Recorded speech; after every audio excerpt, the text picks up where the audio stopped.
foi. Eu tava falando aquilo, assim, sabe o que que é? Você fica usando a internet do César Menotti para economizar 100 conto, velho. Só que o cara mora 3 quarteirão da sua casa, velho. Pô, você larga de ser miserável, entendeu? O cara, na verdade, ele é meu vizinho de fundo aqui, ó. Pois é, eu sei, eu tô enchendo o saco porque eu sei que ele é seu vizinho. Aí você não paga a internet, fica usando a internet dele, aí na hora que vocês dois começam a olhar, o negócio começa a complicar. Mas eu tava falando aqui, cara, a gente brincando assim, mas o negócio tá feio porque ano passado a gente na psiquiatria tinha tido um refresco, mas esse ano veio com tudo, cara. Assim, a coisa piorou tudo de novo. Na hora que chegou ali para julho de 2022 a dezembro, falei, pô, o povo tá melhorando, as coisas estão voltando e tal.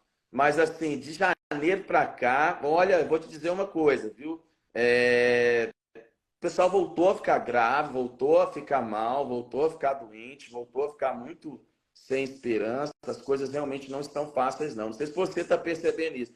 E eu acho que não é só uma questão médica, não, espiritual mesmo, sabe? A situação tá brava. Percebo isso, sim. E eu tenho visto que isso ainda é pós-pandêmico, isso ainda é igual um tsunami que passa, ele deixa uma lama e nós estamos vivendo meio que essa lama. E onde eu tenho ido, inclusive eu tenho feito uma coisa que é... Eu tenho repregado o evangelho. Deus tem me incomodado muito assim. Pregue de novo os princípios fundamentais da palavra. Por quê? A desconstrução foi tão grande, o desmonte das emoções foi tão grande, que as pessoas estão precisando hoje de ouvir o beabá de novo. Então, por exemplo, eu estou pregando sobre identidade, sobre fé Sim. em Deus, sobre Deus é amor. As pessoas estão duvidando de coisas básicas, como, por exemplo, a bondade de Deus. Será que Deus é bom? E se você não É. pensa que Deus é bom, tudo desmorona ao seu redor. E as pessoas estão com essa dúvida. Será que Deus é bom mesmo?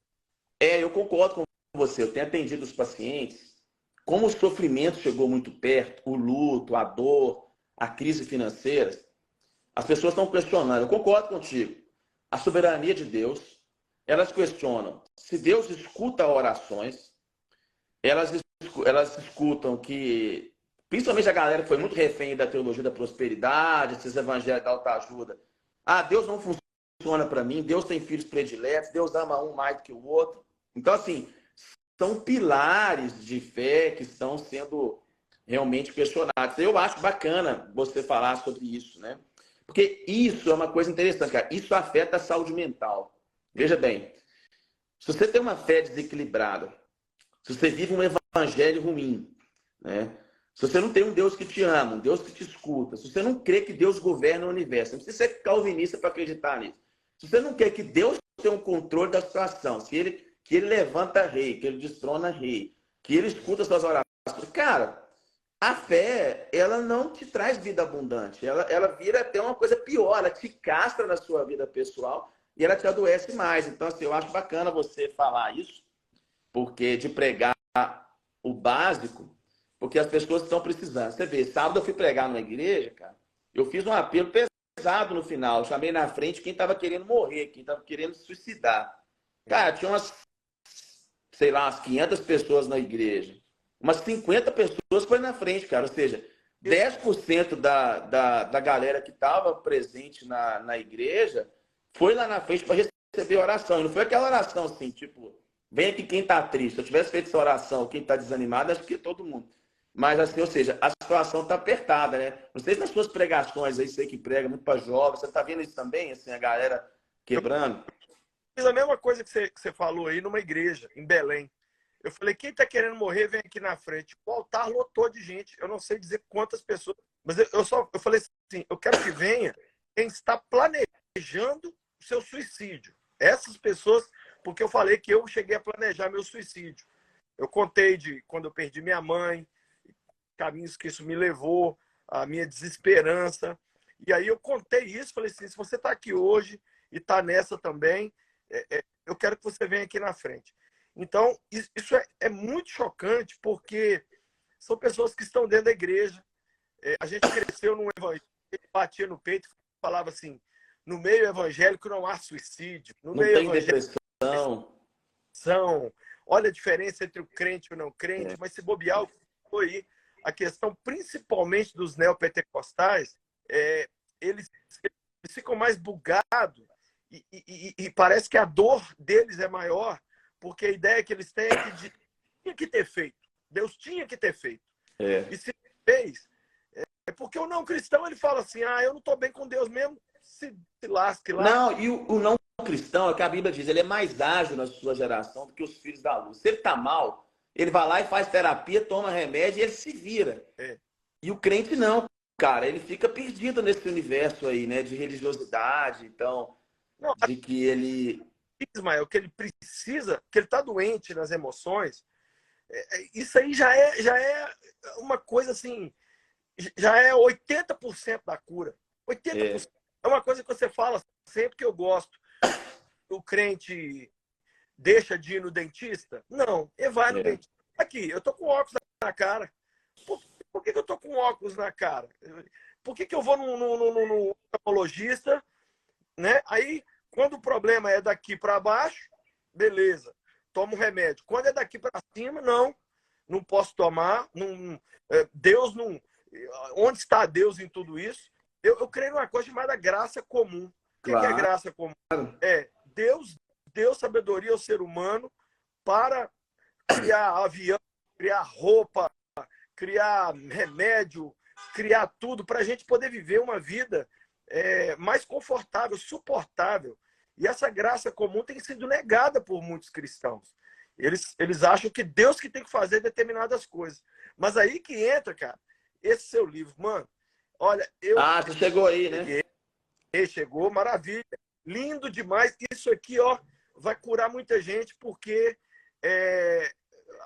a pessoa vai ser coautor da sua cura aqui. Você está colocando a bola na marca do pênalti, mas quem vai chutar é a pessoa.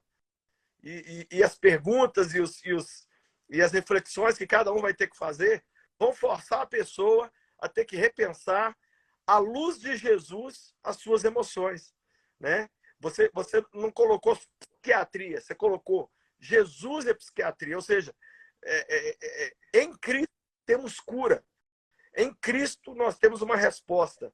E a psiquiatria não vem como uma negação, mas como uma afirmação do poder de Jesus para poder ajudar o ser humano. Isso é fantástico. Eu até agradeço, Luciano, você colocar isso aí com tanto carinho. Esse livro eu fiz ele realmente um pouco diferente dos outros, porque ano passado eu fui fazer umas pesquisas sobre escrita terapêutica, né? Essa coisa do ser humano escrever o que ele sente, porque as pessoas chegam no consultório e elas falam assim, não, doutor, eu não sei nem o que eu oro, não sei nem o que eu sinto, eu não consigo falar os meus sentimentos. E aí a escrita terapêutica, você dá uns gatilhos para a pessoa e faz ela pensar sobre as emoções, né? Então, eu falei, vou fazer um livro diferente, vou fazer um livro onde as pessoas podem participar, escrever o livro também. Sim. E aí tem uma penca de exercícios que as pessoas vão preenchendo lacunas, elas vão refletindo, tem umas orações que eu forço as pessoas a fazer algumas orações, mas sempre com os evangelhos, né? Porque é isso que eu realmente acredito. Eu acho que se a gente é corpo, alma e espírito, a gente tem que integrar essas três coisas, né? E eu sei, assim, Jesus não negou as emoções, né, cara? As pessoas escutam a gente e elas acham que Jesus não teve medo, que Jesus não teve tristeza. Está lá no Getsêmani, Jesus falando que ele estava com a tristeza mortal, né? Assim, vivendo... A gente acha que Jesus foi só Deus e ele não foi homem. Então, eu tento um pouco quebrar um pouco esses preconceitos, né? E outra coisa legal de Jesus, eu queria que você falasse, Jesus não tinha metodologia, né, Lucinho? Uns ele expulsava o demônio, que era espiritual. Quando era espiritual, ele expulsava o demônio. Mas, por exemplo, lá com a samaritana, ele não expulsa o demônio dela. Ele cura ela conversando, ele vai ali fazendo uma análise com ela, ele vai ali batendo um papo com ela. Então, eu acho isso muito bacana em Jesus, né? Você pega os cegos. Jesus curou uns 5 ou 6 cegos. Todos de jeito diferente. Teve um que caiu no chão, fez lama, rapaz, passou no olho do cara. Você imagina que método, assim, tão abrupto da pessoa de repente sentir uma meleca, mas eu acho que isso fala da qualidade nossa. Jesus não padroniza o ser humano e fala assim, todo mundo é igual. Não, ele é o Lúcio, eu vou tratar o Lúcio assim. É o Ismael? Ismael já é outro jeito. É o fulano. Nós somos peças únicas. E ao sermos únicos, Cristo nos trata de forma única.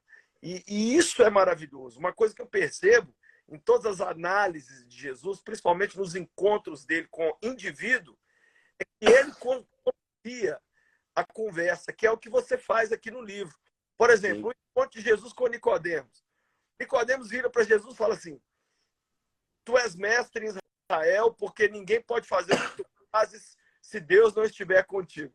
A resposta de Jesus é assim, ó: você tem que nascer de novo. Nada a ver. Jesus busca o assunto, ele traz para aquilo que ele quer. Ele fala assim: deixa eu já tocar no ponto que esse cara está precisando aqui, porque ele é mestre em Israel, mas ele não sabe o básico. Então, é assim comigo, é assim com cada um de nós.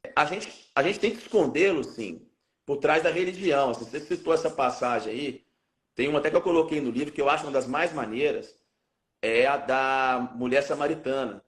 Que Jesus vem e fala com ela: chama teu marido, ou seja, vamos conversar um pouquinho sobre essa questão afetiva, existencial, essa busca sua aí nos relacionamentos. Ela fala assim, aí, ó, não tenho marido. Aí, de repente, ela muda a conversa: olha, os meus pais adoraram nesse monte e tal, e não sei o quê. Ou seja, quando Jesus toca ali na ferida dela, ela vai e mete uma teologia no meio do negócio, assim, um assunto espiritual. E eu acho que isso é muito a ver com a nossa... Eu até fiz questão de colocar isso no livro, muito a ver com a nossa vida cristã, né?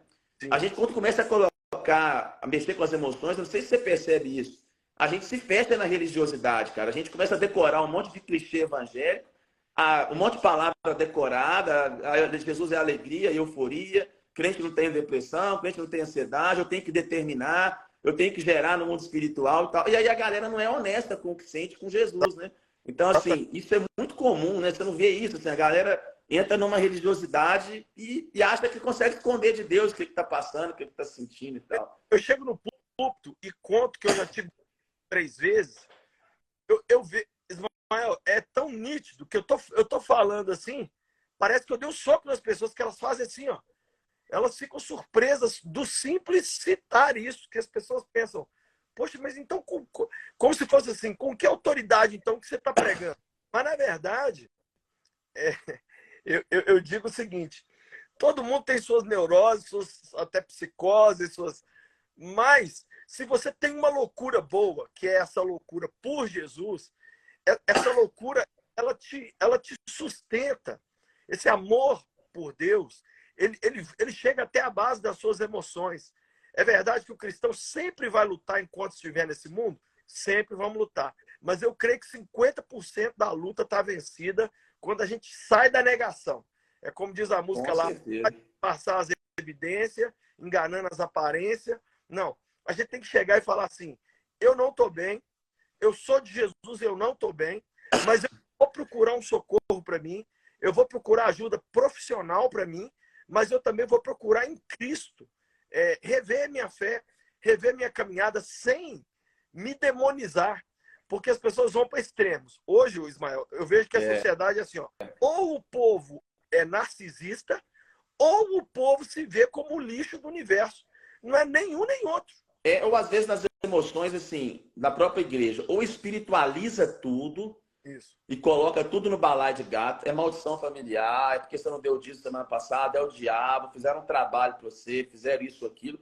Ou espiritualiza tudo quando você fala de depressão, ansiedade, ou humaniza tudo. Aí aquele crente que também é só autoajuda, é só livro de autoajuda, ele só quer trabalhar as crenças, e aí ele não ora, ele acha que é só o poder do pensamento positivo, que é só a mente dele. Ou seja, ele não consegue ter essa integração sábia, né, de colocar uma espiritualidade que ela reconhece o poder da fé, a importância da fé, que reconhece que o corpo não está glorificado, né? Que o corpo está corruptível, que o corpo adoece, igual você falou antes, do rim, do fígado, do pulmão, do olho, do dente, que adoece de tudo e que não consegue também ter uma vida fora da igreja saudável, né, cara? Você, por exemplo, você corre, que eu sei, você conta piada, né? Você tem seus amigos, você tem o seu lazer, você deve até ser criticado um pouco porque você é o pastor Lucinho Mas, cara, isso é saúde mental, né? Agora, imagina se você ficasse todo formatado, se não tivesse um hobby, se não tivesse o lazer, se não assistisse o futebol, se não tivesse, se não apreciasse a arte, se não apreciasse a natureza, se não fizesse nada. Cara, como é que você tem saúde mental se você negligencia a vida prática, a vida comum? Não faz uma Então, terapia, não procura uma ajuda. Então, assim, é muito complicado na vida cristã hoje, né? dessa semana que passou, Ismael, porque um amigo meu ficou com um pastor que tem quase 80 anos de idade. E esse pastor de quase 80 anos de idade, que dedicou a vida para a igreja, virou para esse amigo meu e falou assim: a vida que eu vivi não valeu a pena. Eu, eu não eu não me cuidei, eu cheguei aqui, mas eu cheguei aos pedaços, eu fiquei negando o tempo inteiro a minha vida. É aquele que ficava na igreja 8 horas da manhã e só saía depois que o último ia embora, fez isso décadas e décadas e décadas. Então, o que você está falando aí? Ter um time para torcer, ter uma opinião política, falar de astronomia, de árvore, de Sim, passarinho, ter hobbies, jogar, ter lazer. correr, você suar, transpirar, dar soco num saco de areia, tudo isso é graça comum, é cura. Sim, E muitas vezes nós estamos assim, não, eu tô procurando é o anjo que Deus me prometeu, eu estou querendo é o dom espiritual. E a resposta está tão... É aquele cara que estava esperando o anjo balançar as águas lá, e Jesus do lado dele com a cura. Jesus sim. do... E o cara falando, não, Senhor, ninguém me joga lá dentro. E ele ainda estava com raiva do povo. A gente ainda fica doente, fica com raiva da família que não ajuda, da Da sociedade, igreja. da igreja. E nós temos do lado da gente, que é em Cristo, que é um modelo para as nossas emoções. Rapaz, é tão bom você ler que Jesus cansado de viagem, Jesus É. cansado, Jesus com sono, um Jesus que chegou Jesus triste. triste. E Chegou uma hora, no Getsemane até uma expressão forte, né? Minha alma está abatida numa tristeza mortal, cara. Assim, não é uma tristeza qualquer, é uma tristeza significativa, né? é, Pesada. E aí Hebreus diz uma coisa bacana, né? Nós não temos um sacerdote que ele é incapaz de entender os nossos BOs, porque naquilo que ele foi humano, ele sentiu tudo, cara. Então, assim, eu sempre falo com os pacientes aqui no consultório, às vezes, que até nisso é diferente. O diabo, ele conhece a natureza humana pela observação, cara. Então, ele vem observando o homem desde Adão e Eva. O diabo, ele é um analista, bem experiente, porque ele olha para você e ele sabe se você está perto de cair, o ponto de... Ele observa o caso clínico. Agora, Jesus não foi só uma observação. Jesus foi homem, né, cara? Ele teve um cérebro. sim, Até coloca isso no livro, que as pessoas às vezes não pensam isso. Pô, Jesus teve um cérebro, cara. é, Jesus tinha neurônios, Jesus tinha amígdalas cerebrais, Jesus tinha um circuito de humor, tinha um circuito de ansiedade. Jesus tinha emoções como a gente sentia, só que as emoções sem pecar, né? Assim, mostrando até uma coisa legal, né, Luci? Que você pode ter tristeza e não ser pecado. sim. Você pode ter ansiedade e não é pecado. Você já escutou isso? Porque a gente pregar lá no púlpito falar assim, toda ansiedade é pecado, ou toda tristeza é pecado. Já escutou isso? E é Já. mentira, porque se foi pecado, Jesus pecou, porque a Bíblia diz que Jesus teve tristeza mortal, teve ansiedade. Sim. Não é assim, não sei. Isso é muito ensinado até errado. A gente desumaniza Jesus e isso faz a gente desumanizar a gente, né? A, a, a série The Chosen, a galera tá vendo aqui, ela Sim, mostra Jesus descomplicado, um Jesus leve, um Jesus que chorava também, um Jesus que ouvia as pessoas e que foi o Jesus mais bacana que eu já vi na tela até agora, porque é um Jesus assim tão humano, que aí você entende o divino. O nosso problema é que a gente acha que Deus quer a gente divino. Deus fez a gente ser humano. E quanto mais ser humano a gente for, mais curado a gente vai ser. O problema é essa tentativa de divinizar aquilo que ainda não foi glorificado. Nossa mente é uma mente normal. Assim como o meu braço precisa de umas sim. dados, o meu cérebro também precisa. E o cérebro, quando adoece, ele tem que ser tratado, ele tem que ser cuidado. O estômago. Hoje você pode falar, o pessoal descobriu que o intestino é o segundo cérebro. Exatamente. Você sabe que quando eu fui fazer o mestrado, eu estava estudando isso, foi uma coisa chocante, porque a Bíblia ela já conectava essas coisas, né?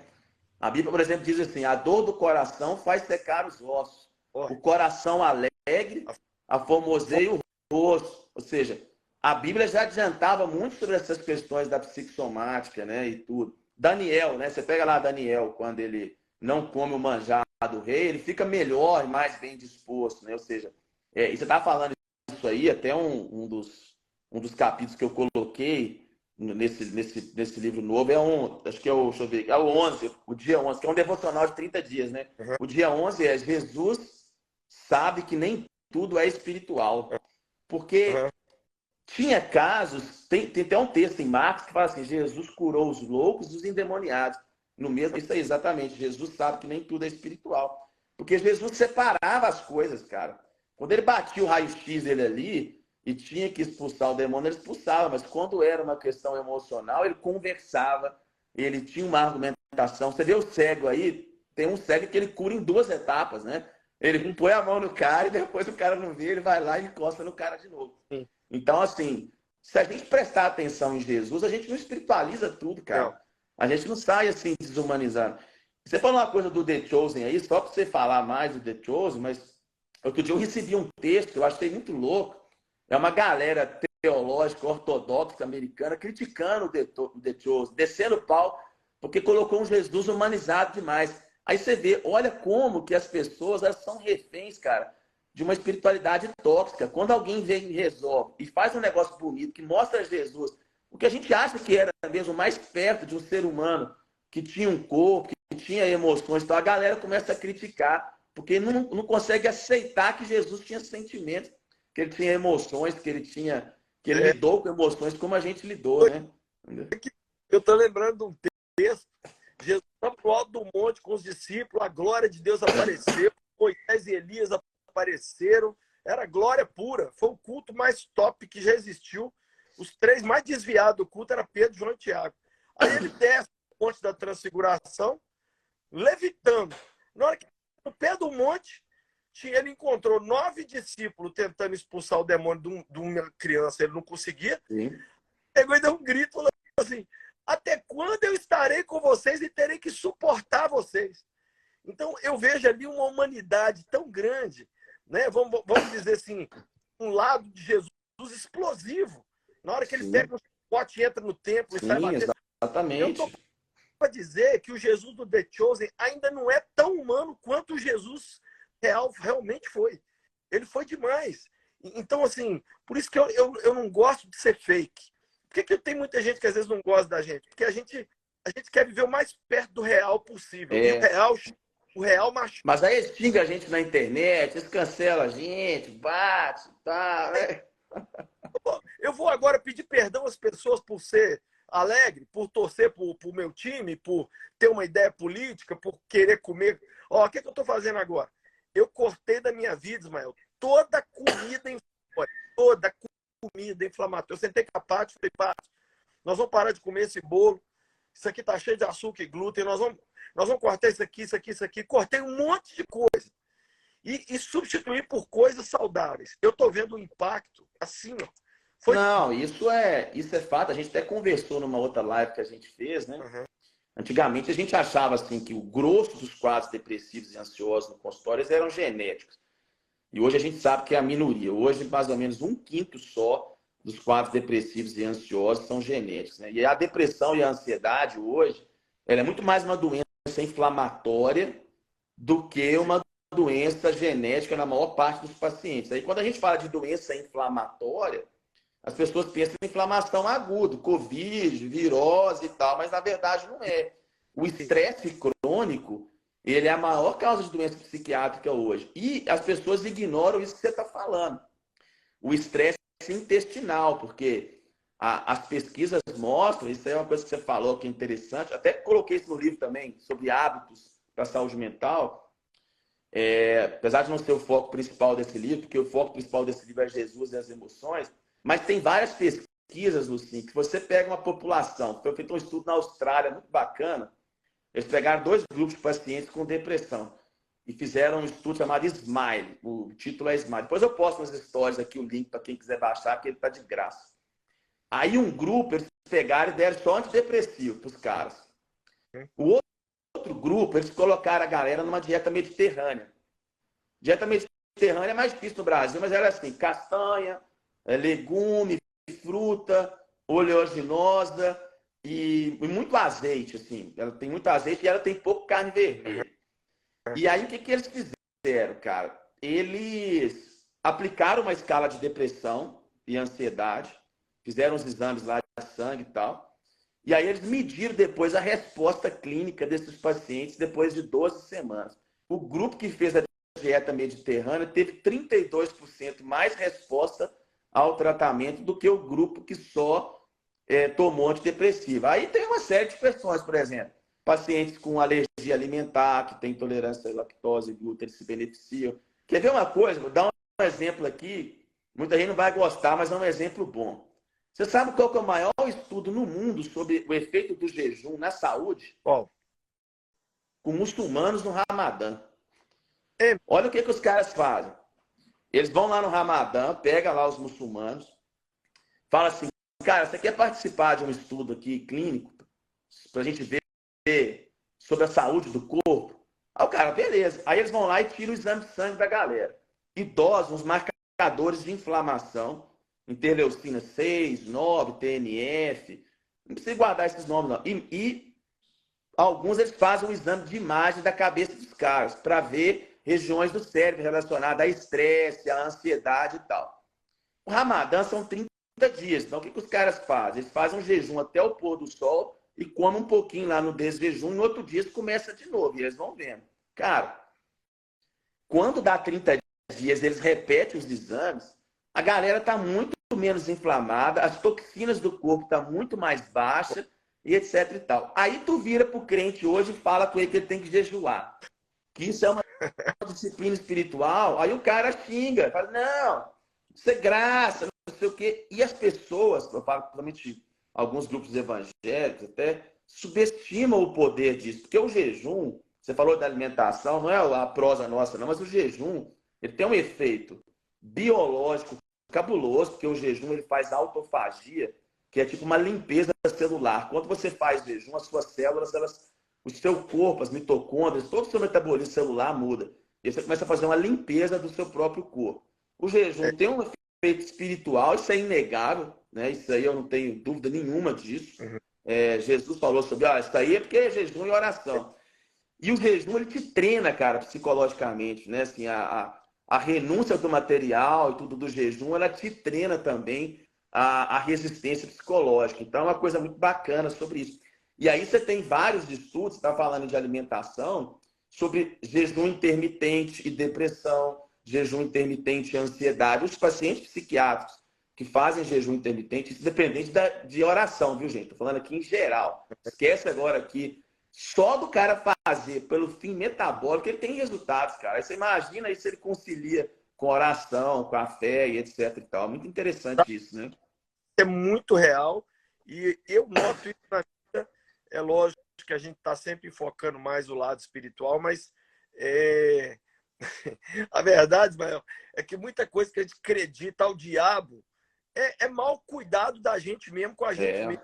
Se a gente se cuidasse mais, por exemplo, eu coloquei na minha cabeça que eu vou correr 5 km por dia, todo dia. E eu faço aquela corridinha ali, rapaz, transpiro, mas isso tanto, mas me ajuda um tanto com as minhas emoções, me ajuda os níveis de estresse vão lá embaixo, a ansiedade. É coisa pouca, mas é minha.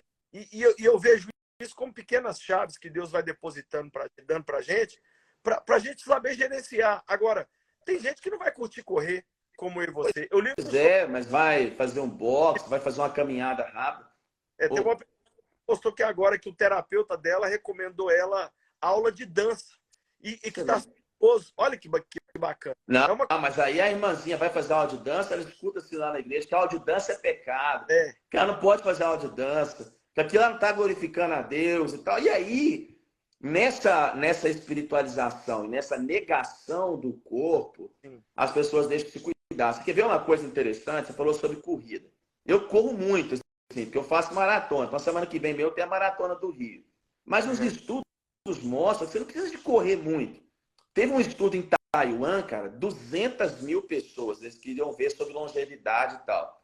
90 minutos por semana de atividade física aeróbica já tem efeito em redução da mortalidade em 14%, você vive 14% mais de vida.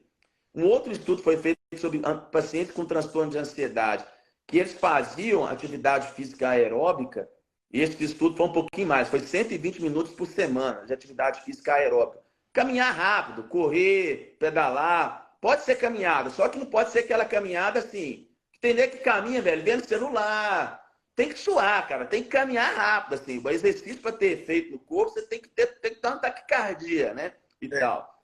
Cara, não é muito difícil você fazer isso. Você pensar bem, 90 minutos por semana, cara, é 15 minutos por dia, 6 vezes por semana. Sim, é muito pouco. É pouco demais, assim, né? Aí você vê lá, Tessalonicenses 23, ó, ora para que vocês conservem íntegros e irrepreensíveis o corpo, a alma e o espírito de vocês. Mas é igual você falou, o cara espiritualiza tudo, tudo é pecado, tudo é isso, tudo é aquilo, aí adoece. Agora, me fala um pouco mais aqui, Ismael, porque é o seguinte, eu li que o livro, você colocou 30 dias. Então, a pessoa, em 30 dias, todo dia, ela vai ler o seu conselho, a sua palavra, e ela vai ter ali um lugar onde ela vai colocar para fora os seus pensamentos e aquilo que ela leu, refletiu. Então, o livro ele é um livro de terapia da escrita das emoções também, é isso? O que acontece, cara? Esse livro eu fiz ele diferente porque eu juntei duas coisas. Algumas pesquisas mostram que existe uma coisa chamada psicoeducação. O que é isso? Quando alguém lê sobre uma coisa, ele pensa sobre alguma coisa, ele tem uma informação de qualidade sobre alguma coisa, aquilo já é terapêutico. Então, se eu leio que nem toda ansiedade, por exemplo, um dos capítulos do livro é sobre o cristão e a ansiedade, um dos capítulos do livro é sobre o cristão e a depressão. Quem está perguntando aqui, gente, o livro é da Thomas Nelson Brasil. Então, esse livro aqui é da editora Thomas Nelson. E em breve está na loja do Lucinho também. Na também. loja do Lucinho. Então, o que acontece, cara? Dessa vez, eu juntei duas coisas. Porque a psicoeducação, ela cura por si só. Impressionante, cara. Quando você prega lá na igreja, você fala, eu já tive depressão, depressão não é pecado, você está fazendo uma psicoeducação. Sim. Muitas pessoas já passam a ser curadas. E o pessoal perguntando onde comprar, depois eu coloco o link lá na minha biografia, lá vocês compram, lá no meu Instagram tem o link lá. Não preocupa com isso agora, não. Agora, há uma psicoeducação que ela vai além, que é quando você coloca exercícios para as pessoas fazerem. Sim. Então, por exemplo, esse livro, eu coloco aqui vários exercícios onde as pessoas elas vão identificar os seus gatilhos. Então, vou mostrar um aqui, por exemplo, para as pessoas terem uma ideia. Ele tem vários exercícios que as pessoas vão desenhar, sim, elas vão escrever. Então, assim, tem várias coisas que você vai participar do livro. Por quê? As pesquisas mostram que quando você escreve, quando você fala, quando você coloca para fora, não só você lê algo, mas você reflete e pratica, você melhora. Então, por exemplo, na parte de ansiedade, eu tenho uma prática que as pessoas identificam os pontos de ansiedade delas, elas escrevem sobre a ansiedade. Sim. Aí, no final, eu coloco algumas orações que vão ajudar, porque às vezes a pessoa está ansiosa, ela não sabe nem como é que ela ora para a ansiedade. Pô, cara, o que eu tenho que falar com Deus? Aí eu coloco aqui umas orações. Então, por exemplo, tem aqui a oração sobre a ansiedade. Aí eu coloco todo um guia de como orar quando você está ansioso. Porque eu acho sim, que as pessoas têm que ser ensinadas a orar sobre as suas emoções. Sim, então, sim. Isso é o que a gente chama de escrita terapêutica. Escrita terapêutica é você participar da construção de um livro. É quando você não só lê um livro, você participa dele escrevendo. Você participa dele rascunhando. Um negócio muito interessante. Você comenta sobre Marta e Maria, e aí você pergunta assim, quem é você, Marta ou Maria? Para você entender suas emoções, você se identifica mais como uma pessoa que fica aos pés de Jesus adorando, ou você é aquela pessoa que valoriza as Martas, que correm atrás e coloca a mesa e faz a comida? Isso aqui, ó, isso é fundamental. Porque só de eu ler aqui, eu falei assim, cara, eu queria ser Maria, mas eu tenho que admitir que eu sou uma Marta. E é interessante que nesse capítulo aí eu falo um pouquinho de TDAH, né? Sim. Porque o TDAH, as pessoas são mais inquietas, são mais impulsivas, né? Elas não conseguem focar. E o interessante é que Jesus ele fala com a Marta, olha, tu andas inquietas com muitas coisas, mas só uma é necessária, né? E é interessante que quando o Lázaro morre, Jesus está chegando e a Bíblia diz que a Maria estava lá quietinha em casa esperando Jesus chegar. E a Bíblia diz que a Marta ela sai correndo, igual uma louca, já encontra com Jesus, né? Porque ela era assim, né? E ela diz para Jesus assim, Jesus, se você não tivesse aqui, ó, se você tivesse aqui, eu não teria morrido. Mas eu sei que se você também ainda quiser fazer alguma coisa, dá tempo. Então, assim, o legal de Jesus, e é uma das coisas que eu coloco no livro, é que Jesus ele usa pessoas diferentes. Muitas pessoas estão assistindo a gente aqui, às vezes tem um TDAH, e até fala um pouquinho do livro sobre isso. Pô, a Marta, eu tenho quase certeza que ela tinha um TDAH, assim, que ela era uma Sim. pessoa agitada, inquieta e tudo. E Sim. Jesus soube respeitar ela, Jesus não criticou ela, assim, no sentido, Jesus amou ela, né? Então, Jesus, ele usou pessoas com diferentes personalidades. E, aliás, né, Lucinha, uma coisa que é um erro também, as pessoas, elas convertem, elas acham que a personalidade delas vai ser mudada, não é isso. Não. Deus muda, até a primeira parte do livro, Deus muda o caráter, os caracteres. Mas a essência do que a pessoa é ela. É. Então, se ela é extrovertida, ela vai ser. Se ela é calma, ela vai ser. E aí no livro até eu coloco aqui os 12 temperamentos, né? Porque não são 4, são 12, só para citar. Ó, temperamento obsessivo. Eu fiquei chocado quando eu vi que era 12. Eu achei que era só 4, mano. Não, 4, na verdade, então, assim... 4 não é um resumão, né? Oi? 4 é um resumão, então. Não é errado ensinar os 4 temperamentos. Não é problema você ensinar os 4 temperamentos, porque é prático, né, Lucinho? A gente tem que ser didático, né? Mas aqui eu cito uma pesquisa que é de um profissional chamado Akiskal, que é um pesquisador de temperamento, e ele define 12 temperamentos. Tá? Obsessivo, eutímico, hipertímico, extrotímico, disfórico, volátil, depressivo, ansioso, apático, irritável, desinibido e eufórico. Então, assim, só pra gente, eu coloco isso aqui para a gente entender a complexidade que é o ser humano e como que Deus, ele consegue transformar as pessoas. Então, assim, porque às vezes a gente fica querendo assim, Deus tem que me mudar todo para me usar. E Jesus não foi assim. Não. Olha Pedro, cara, como é que Deus usou ele? Pedro continua sendo impulsivo depois de convertido, depois de crente. Você vai lá em Atos, você vai ver as tretas dele lá, discutindo por causa de Barnabé. Os caras eram gente, velho. Eles eram humanos, né? A frase que eu gosto de falar é o seguinte: Deus não quer mudar seu jeito, Deus quer mudar seu gênio. Então assim, se eu gosto de futebol, igual hoje meu time vai jogar, eu já estou preocupado aqui, entendeu? Vai ter Copa do Brasil, é o meu jeito. Sim, alguém vira para mim e fala assim: pô, Lucinho, você tinha que estar preocupado com as almas que estão indo para o inferno. Eu tenho certeza absoluta, Ismael, que Jesus parava, tirava tempo para diversão. Com certeza. Ele não era esse cara neurado o tempo inteiro. Nossa, eu vou ter que morrer um dia na cruz. Nossa, como é que eu vou fazer? Ele não era assim. Então, eu acho que, olhando para Cristo, a gente pode gerir nossas emoções de uma forma muito menos condenatória, mais suave. E se... Eu falo que a gente colocou a criança que está dentro da gente de castigo. Nós temos que tirar a criança que está dentro da gente do castigo. Que a gente se colocou de castigo. Não, você errou muito, cala sua boca, senta aí, a vida é dura, sofra, que a vida é sofrer mesmo. E, peraí, mas não é isso, não. O negócio é tão interessante que Jesus, o primeiro milagre dele não foi ressuscitar ninguém, não foi curar ninguém, ele estava na festa, entendeu? De casamento. Então, assim, Jesus, ele estava na festa, cara. Você acha que Jesus sentou lá, ficou lá prestando atenção, fazendo um monte de oração? Não, cara, ele participou da festa. Ele estava com o pessoal, ele se alegrou, era amigo deles, entendeu? Então, assim, a gente tem uma visão muito distorcida. Por isso que eu acho assim, que resgatar essa coisa de Jesus e as emoções, e foi uma das coisas que eu fiz questão no livro, porque eu acho que isso é muito necessário para a gente tirar os pesos, cara. Assim, a gente tem que se humanizar, cara. A gente tem que ver assim, que Jesus ele não quis criar anjos, como você colocou. Ele não quis criar seres. A gente é humano, vai continuar sendo humano, e ele continua usando pessoas humanas. Não, eu vou mais longe. Jesus no céu hoje, isso aí todos os cristãos concordam com isso. Ele é homem.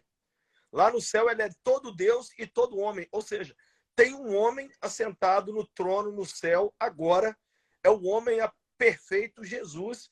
Ou seja, se ser humano fosse algo tão nojento, pecador, Cristo tinha largado. A Bíblia, inclusive, deixa claro que as marcas da cruz ele vai carregar pela eternidade. Pela eternidade. Ou seja, a gente precisa olhar para a gente hoje com um olhar menos bravo com a gente mesmo. Menos punitivo. E Jesus não desaprendeu no céu, né? Outro dia eu estava batendo um papo com o paciente sobre Jesus, não desaprendeu o que é ser humano. Ele levou para o céu o que ele aprendeu aqui, né? A Bíblia diz até que Jesus aprendeu a obedecer pelas coisas que ele sofreu. Então, assim, Jesus, quando alguém com depressão e ansiedade ora, Jesus sabe que aquilo não é falta de fé, ele sabe que a pessoa ama ele sabe que aquela pessoa está lutando com um sentimento que é mais forte do que ela, ele sabe que a ansiedade que aquela pessoa está sentindo, uma crise de pânico, não é porque ela está em pecado, né? A pessoa dá uma crise de pânico, ela escuta assim, você está em pecado. Pô, Jesus olha lá de cima e sabe, pô, eu sei que isso é uma doença, que isso é um problema psiquiátrico, você precisa de ajuda. Jesus não está punindo ninguém porque tem uma crise de pânico, porque tem um sintoma depressivo. Mas muitas pessoas veem assim, né? Um Deus que ele não entende a vida emocional das pessoas, né, cara? Assim, as pessoas, elas começam a ver Jesus como... Não, Jesus não tem nada a ver com as minhas emoções, ele não entende nada das minhas emoções, ele não está nem aí das minhas emoções, né? Entra num outro assunto aqui, que é o seguinte, muitas vezes o povo está assim porque o evangelho que foi pregado para eles é assim. É um evangelho muito triunfalista. É muito Disneylândia e pouco deserto. Mas não é assim a vida cristã. A vida cristã é uma caminhada do Egito para Canaã. Mas entre os dois tem um deserto. Né? E deserto não é de tudo ruim, não. Porque foi no deserto que foram registrados os maiores milagres de Deus. Foi no deserto. Foi no deserto que Deus fez coisas assim fantásticas. Então, a gente pode hoje ser 100% humano e amar o ser humano. Uma coisa que eu tenho aprendido muito, Ismael, é ter empatia com a dor do outro. É olhar para o outro sem pensar nada, sem pré-julgamento nenhum. Não ficar tentando, porque hoje crente tem isso. Será que isso é macumba? Será que isso é hereditário? Será que amarraram meu nome na boca do sapo? Ou cai naquele evangelho coaching, né, cara? Meio que você tá falando aí, muito da autoajuda, dos mantras, das crenças. Aí falta o Espírito Santo, falta o amor, falta a graça. Aí a gente começa a dizer assim, você tá assim porque você quer, porque é uma questão de escolha, ou porque você não tá elaborando. E a gente não sabe nem um terço da vida do cara, velho. A gente não sabe os traumas que já teve, a gente não sabe a história de vida. Você vê, né, que Jesus, algumas passagens, a Bíblia fala que Jesus ele se lançava em compaixão. Então, Jesus era o próprio compaixão encarnada, cara. Jesus ele era movido por compaixão. Então as pessoas às vezes elas julgam os outros porque elas não sabem nem um pouco da história de vida delas, né? Assim, elas não têm a mínima noção do que está acontecendo. E olha só que Jesus ele não criticou o pecador ali. Ele detonava os fariseus, velho, que os caras colocavam peso nos caras. E ele disse para os fariseus, vocês são terríveis, porque vocês não estão dentro e atrapalham quem quer entrar. E vocês colocam um peso nas pessoas que vocês não carregam eles nem de leve. Exatamente. Então, assim, quando a gente vende uma fé inacessível, quando a gente coloca isso, a gente é um fariseu do nosso tempo, cara. A gente está julgando as pessoas. E isso é terrível para a saúde mental das pessoas. Um tiquinho de compaixão, a gente já curava 80% dos problemas, cara. Já curava. Você tem uma noção, Ismael, de quantas pessoas já passaram no seu gabinete, no seu cara, consultório? Eu tenho aqui... Eu já usei 2 sistemas na vida. O sistema que eu estou hoje, que eu tenho mais tempo, eu tenho 18 mil pessoas cadastradas. O outro deve ter mais umas 6 mil pessoas. Eu acho que umas 25 mil pessoas aqui.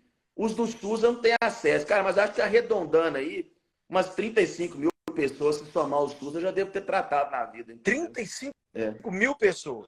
Então, assim, gente, agora deixa eu falar. Esse livro e o Dr. Ismael tem feito diferença na minha vida, na minha família.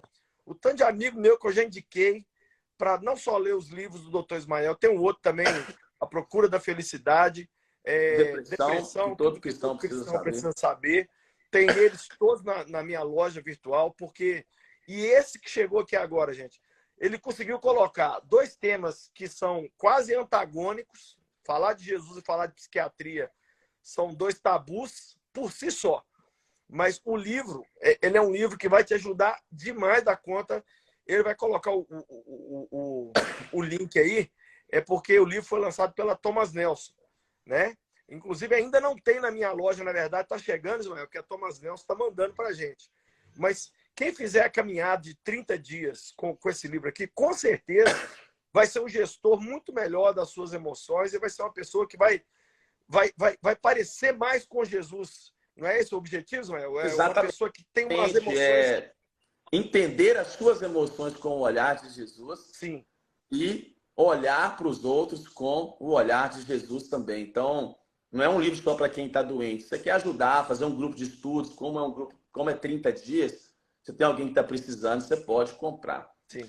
E eu vou postar, o link já está lá no meu Instagram, depois quem quiser pode ir lá pelo meu Instagram comprar. Mas eu queria te agradecer, porque a gente está no final. Pastor Lucim sempre me abençoa com essas oportunidades de falar disso. Que isso. Entendeu? Você que me abençoa. E agradecer muito pela sua vida, porque são poucos os pastores que falam de saúde mental tão abertamente. E eu não falo só nas lives, que eu já te vi pregando e você fala no púlpito dos seus BOs, dos seus dilemas, das suas loucuras. Sim. E eu acho isso muito bacana, porque a gente precisa realmente de tratar isso. Então, que você siga fazendo e pregando um evangelho que seja acessível. Um louco por Jesus tratado, né? Amém. Um louco por Jesus tratado, em nome de Jesus, isso. Né? Mas obrigado. Exatamente. E aí o livro está lá, quem quiser está na minha biografia. E que Deus abençoe o pastor Lucim. Quer falar alguma coisa final aí? Eu só quero dizer para o pessoal o seguinte: se trate, se ame e procure ajuda, gente. Não fica sofrendo sozinho, não. A maior besteira que a pessoa faz é a mesma coisa de um celular, tá vendo? Imagine se um celular não tivesse o cabo para carregar ele. Ele, uma hora, ia simplesmente pifar. Então, procure ajuda, você vai ver que existe ajuda disponível e a gente pode ser curado, transformado. E esse livro, Psiquiatria e Jesus, vai ser parte dessa transformação das emoções aí em 30 dias. Amém. Que Deus abençoe. Obrigado, Lucinho. Manda um abraço para Obrigado a você. Para todo mundo aí. Um abraço. Tchau. Um beijo. Com Deus.